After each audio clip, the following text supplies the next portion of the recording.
It's weird how it's more sad when a cat gets run over than a raccoon does.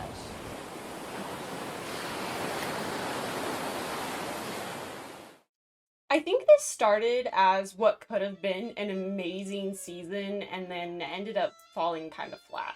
When you think about it, American Horror Story really comes down to three main things: a great setting, compelling and intricate characters, and the theme. I think this season brought all of that to the table and then took it in the wrong direction. The idea that there is a pill, and if you take it and you're creative and talented, you get more talented. It makes you amazing. It makes you the greatest. And if you are average, it tears you up inside and turns you into a bloodthirsty, uncontrollable monster. Is interesting, especially when you consider that there's very little difference between the former and the latter. The pale people become what they become because when they take the pill, they are forced to face the fact that they are not creative and they are not talented and they are, in fact, average, which makes them incredibly aggressive.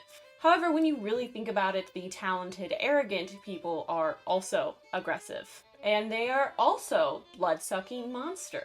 And while in general they seem to be pretty in control, they do have moments where they lose it. There's very little difference between the two, and the talented people see themselves as better because they do create.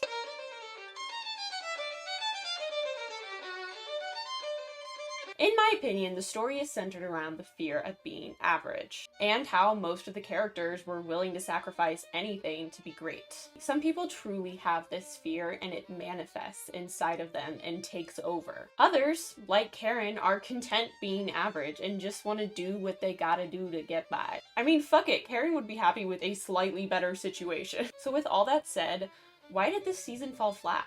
Well, to start, the payoff was nothing, and the ending of this season was completely underwhelming. Episode 1 was perfect. Episodes 2 and 3 were average. 4 was interesting because we got some backstory. Episode 5 got everyone hyped for episode 6. Episode 6 killed off the remaining interesting characters, and then the final blow was taking the story out of P-Town. After they left P-Town, I had a hard time staying interested or really caring because the stakes were so low. Another mistake that episode 6 was showing us the townspeople really for the first time. I think they could have played a much larger and more interesting role throughout the show. Other than in episode 2 when Harry goes to the store and he's buying all the steaks because he's craving blood and the grocer sees him and just kind of gives him a disappointing nod, alluding to the fact that he knows what's going on. But that's pretty much it, and while I did find that interesting, I think it would have been more interesting if more happened. It's like they were like, oh shit, we forgot about this part, and then they just like shoved it into episode 6 and was like, this will be fine, it'll make sense, it's fine.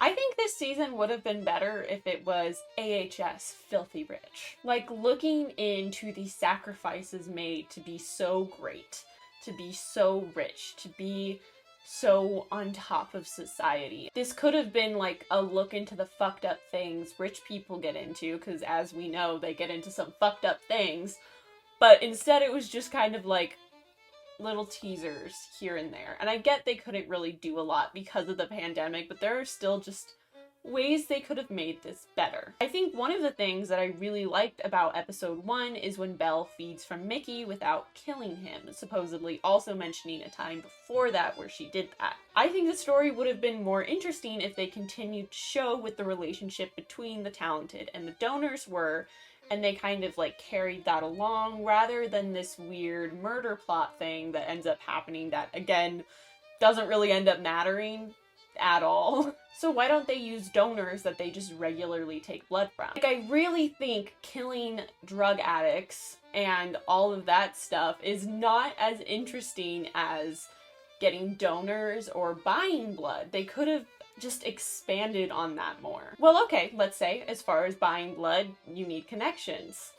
That's where the chemist comes in, because we know she knows people in high places, so why wasn't she, like, selling blood for a price to the talented? If her ultimate motivation is money, which is what episode 6 basically tells us, why didn't something like that happen? Like, she's a businesswoman, but she doesn't expand on her business.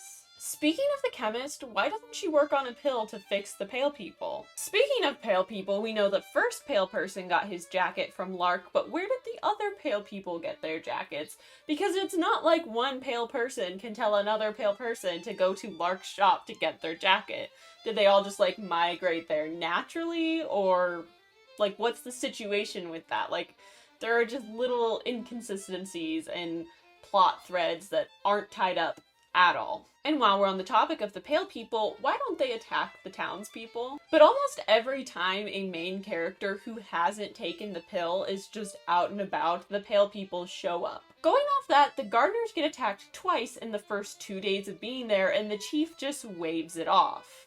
And then, in episode 3, when bodies keep showing up like they most likely have been for a while because Belle and Austin were there before the gardeners even got there, she traces it back to the gardeners and not the pale people who attacked them. And even after one of the attacks, Harry says he was going straight for my neck. And this woman is like, it must be Harry, not the pale people who are attacking people. Not to mention, in just real life police logic, they would automatically go for the so-called drug addicts because that is just how the American police work.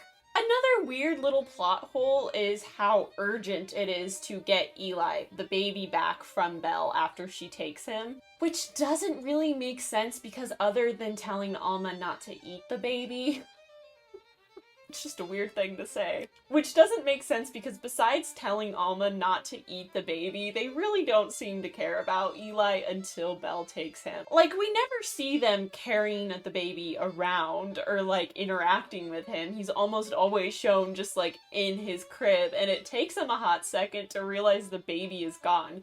Not to mention, Harry pawns off his responsibility of the baby onto Ursula, who I think just after one conversation with her, you would realize not a good babysitter, like, at all, not even a little bit. No, is she gonna be okay in the baby? She's fine. It's just, it's a precaution.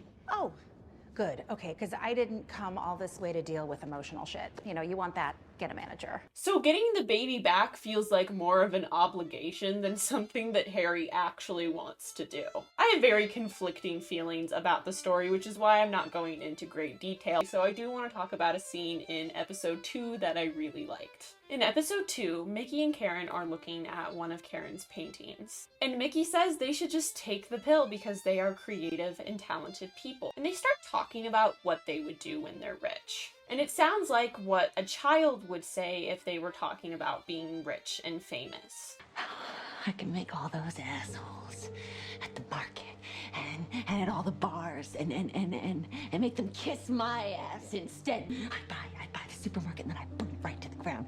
Yes, I buy the biggest house in commercial, and I have fancy cocktail parties, and I invite all the celebrities, except for Belle Noire. Which I think communicates very well that despite being in really hard life situations, there's a childlike innocence inside of them, which is something that comes from trauma. And I don't know if that's incredible writing or incredible acting, but I think it's brilliant, and I think Mickey and Karen are two of the best written characters this season. Unlike Belle and Austin, we don't get to see their backstories, but we do get little snippets and little moments like this that tell us who they are and tell us about their lives without showing us.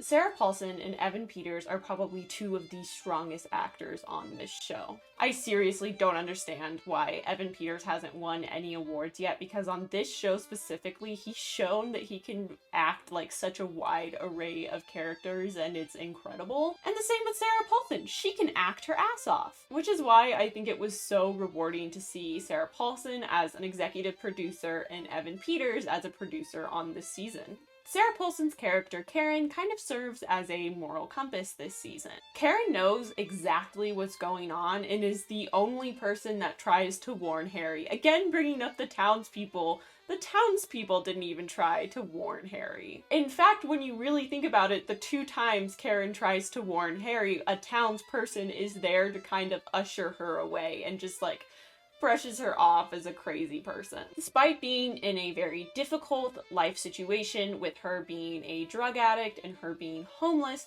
She is the only one that has guilt about what's going on, even though she only plays a very small role of it and she only does it to protect herself. And that's why she ultimately puts an end to it. Austin, who is played by Evan Peters, and Belle, who is played by the great Frances Conroy, are stunning characters. Belle's backstory in episode 4 really makes you feel for her. Then you remember the whole eating babies thing and you're like, oh, she's a monster. But I do like how through her backstory and Austin's backstory, you kind of see why she chooses Austin in the first place. Belle's husband is verbally abusive and basically hates everything she does and tells her that she's a horrible writer and he is disgusted by her and she will never be great. So when she goes to the drag show and hears how the queens are talking to Patio Furniture, a great drag name by the way, despite them talking down to him, Austin still goes up on stage and gives his all in this performance. And I think that's why she chose him. I think Belle saw some of herself in Austin and felt for him. I mean, ultimately, they still turn into narcissistic psychopaths, but still. Of course, I can't not mention Daddy Finn Whitrock. I told myself I wasn't gonna say the daddy part. That was just a joke for me, but I did it.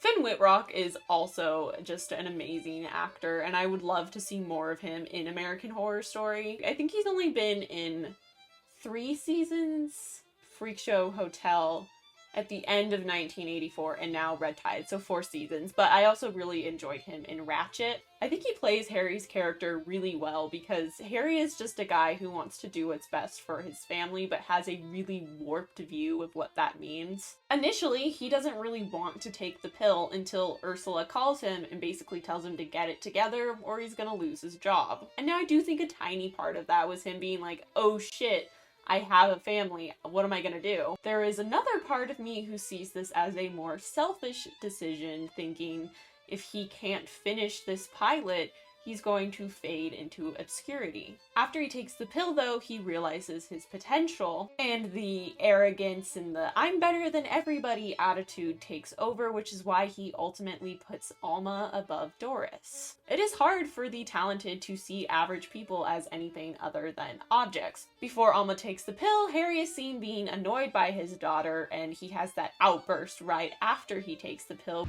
Don't be jealous because I found inspiration and you can't play fucking Paganini.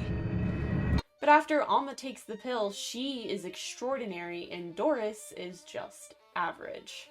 And while Alma writes off her mother almost immediately, Harry is a little bit older and he does at least try to pretend that he cares about her and feign worry. Speaking of Alma, wow, Ryan Kira Armstrong is extraordinary. She is probably one of the best child actors on American Horror Story and maybe one of the best current child actors. I see her getting a lot of work after this. I said Sarah Paulson acted her ass off. Ryan Kira Armstrong did not come to fuck around. She was probably the most hated character this season, and I think as a child, that's an incredible feat. Like, you hated her, but also you were like, I want to see more. Like, where does she go from here? Like, world domination, probably. As a character, Alma is like every weird kid who's like kinda off, but normal enough until they discover their weird niche on the internet. Like, at the beginning, before she takes the pill, she says some things where you're like, that's weird, but not red flag weird. But after she takes the pill, she goes hard, like immediately, and stops giving a fuck about anyone but herself. Your mother saw you last night. I still don't understand why you keep her around. We don't need her, especially now. And the fact that a child can portray this so perfectly is incredible. She's not only like good at saying her lines, but her body language is also perfect, which is some things that not even full-grown actors can figure out. So 10 out of 10 stars for her. Oh my god. I hope we see her again. Honestly, let's make her season regular. Why not? Okay, we've waited long enough.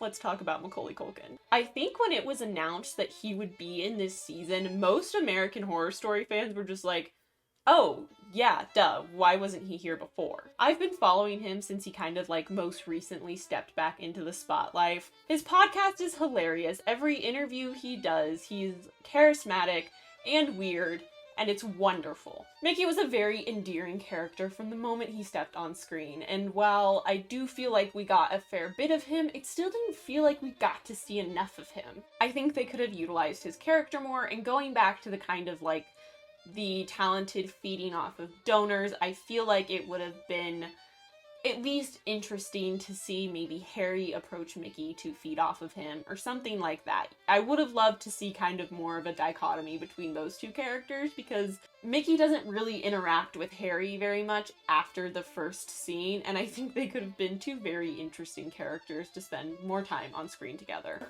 What does he say at the beginning to Harry? Like what he says to Harry when he first gets there. I don't know if I can repeat it on YouTube. It's a little vulgar. I'm clean, but you do have to glove up unless you're down for some frottage. Frottage? It's French for... Okay. Excuse me. I have a reservation. And immediately I was like, this guy.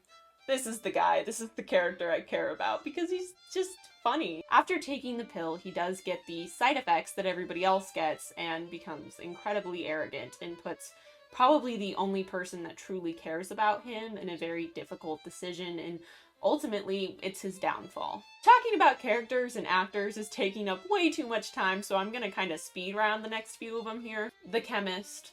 Mommy? Sorry. Mommy? Sorry. Mommy? Sorry. Mommy? Sorry. Mommy?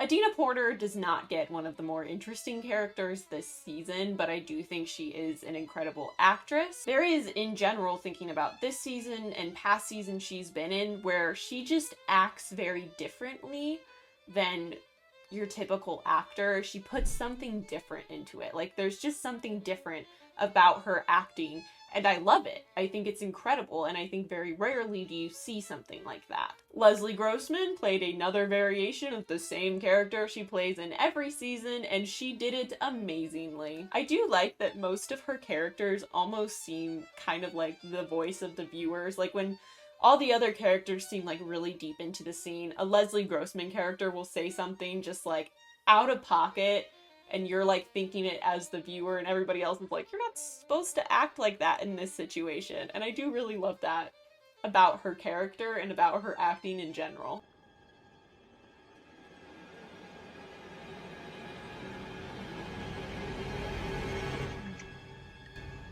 Are you here to murder me and drink my blood? Last but not least, not as in all the actors on this show, but I can't go through everybody, so I'm just going through the main ones or the ones that stood out to me. Lily Rabe. Incredible as always. Lily Rabe is great at playing sad. And that might sound kind of dumb or like I'm talking poorly of her, but she plays negative emotions specifically incredibly. Like the way she acts out sadness or anger or any other kind of negative emotion is amazing. Doris was an incredibly average person who maybe cared just a little too much about what people thought of her and had horrible taste in interior decorating. But I think the show is very good at showing that that doesn't make anything that happened to her okay, because she's not a bad person. She's just not a very interesting one. I can't believe you turned out so well being raised by Harry and that glass of warm oat milk. The moment she is manipulated into taking the pill by her daughter, who actually doesn't care about her, Harry kind of just disregards her when she becomes a pale person, and they don't do anything to help her. I honestly would have seen them putting her out of her misery would have been more of a mercy than being like, you are now doomed to spend your life outside, cold as fuck, eating rabbits in the cemetery. Which brings me back to the theme that the talented people just do not see the untalented or the average or the pale people as anything. Like, they just see them as nothing. They are not worthy of anything. It's reshoots time. I think it's important to mention that while the tea I'm drinking in the rest of this video does not have alcohol in it, this beverage does, so I'm doing my best. I know I have some reoccurring viewers on this channel. I'm looking at you, here be the subtitles. You are the MVP. You have been here for way too long, honestly, and I love you for that. So I think it's important that we all start to get to know each other a little bit. I am the lightest lightweight that has ever lightweighted. How it should have ended. Rather than Ursula and the chemist taking Alma, I think it would have been a much more compelling ending if Belle had taken Alma. Well, initially, Belle pretty much thought Alma ruined everything, which she low-key did. I think when Belle met her, Belle would have realized that Alma was probably her only worthy adversary. I'm going to take you. Kind of like a keep your enemies closer kind of vibe. I totally think that would have been a much better ending. And the chemist probably still would have taken the baby, and Ursula would still probably be involved somehow, and Harry and Austin would still probably be dead. Or maybe like Ursula and the chemist would have still taken the baby and gone to LA, and their whole thing wouldn't have changed very much. But I just think Belle taking Alma would have been a way better ending and way more compelling and more interesting. I did not have a lot of predictions for Double Feature. I have not watched the new episode yet. Probably editing me will have watched the new episode at this point, but I am filming this on a Thursday. This video comes out on a Saturday, and on the Wednesday yesterday, for me, the second half started, and I have not watched it yet. I have a prediction that either Alma or Doris have something to do with the aliens, as well as the chemist. Because in the ads where the alien and the pale person are tonguing each other, they're switching the pill back and forth. I also think Alma has something to do with the aliens, because in one of the promo videos, previews, trailer, I don't know, it's like the alien autopsy table, and they're like cutting a piece of meat that's shaped like a violin. So I think there's something there. Maybe you guys already know, because as I have already mentioned probably like 50 times, I have not seen the newest episode yet. That is my prediction. I want to give a disclaimer that obviously I have not seen the second half yet, and there's a very good chance that the second half could clear up half of the plot holes I complain about in this video.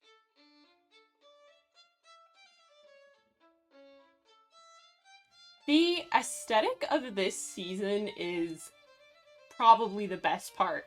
Maybe better than the story, that might be a jump, but it does seem more well put together than the story. Everything is so perfect. Providence is so beautiful. It's exactly the kind of place that I want to live someday. Probably, you know, minus the murder and the pale people, but you know what, there's give and take no matter where you live. I think the buildings are very beautiful. I really like the way they use color in this season as well. There's obviously like color correcting and whatnot, but I really like the use of more like monotone colors and like warm grays, by also having some kind of like cooler toned colors. And other than the ocean, there is very rarely a lot of other colors except for red, which obviously like red tide, right? Which brings me back to how much I love the town, because again, it is all these neutral colors, but then most of the houses have red lights on them. When I first started watching it, I thought maybe the red lights like meant something, kind of like the pale people know not to go to the houses with the red lights. I just really like the way that they used color in this season, which then again brings us back to the way that episode 6 kind of fucked it all up. When they take us out of P-Town, they also add a lot of color and brightness. It goes from this kind of like gray, overcast town to bright, sunny, happy Hollywood. The contrast between the warm tones and the neutral tones and red is so perfect for this season, because obviously at the center of this season is blood. It's a very striking contrast to see the blood on the white sand of the beach or in Harry's house, which is also in mostly neutral tones with some dark wood tones. It feels very out of place at those times, and I think that was the point. It's supposed to feel out of place. It's supposed to feel uneasy, because it never should have been brought into any of those places. I think I have decided that I will have an upload schedule, and that schedule will be every other week. Especially in October, I have a lot of shit going on, and then in November I'm doing Nano, which will take up a lot of my time, on top of the fact that I also have to like be a functioning member of society, which I'm not always great at anyway. I like to spend a lot of time editing, and I like to spend a lot of time making my script and getting everything right. And when I post every week, we end up with videos like the Jersey Devil video, which was fine, but it was not Skinny Bob. You know what I'm saying? Comment down below, do you think if you took the black pill, you would be a talented person or a pale person? I personally would like to think I would be a talented person, but I also think it's 50-50 I could be a pale person. So I'm Clever Haunts, and I guess that's it.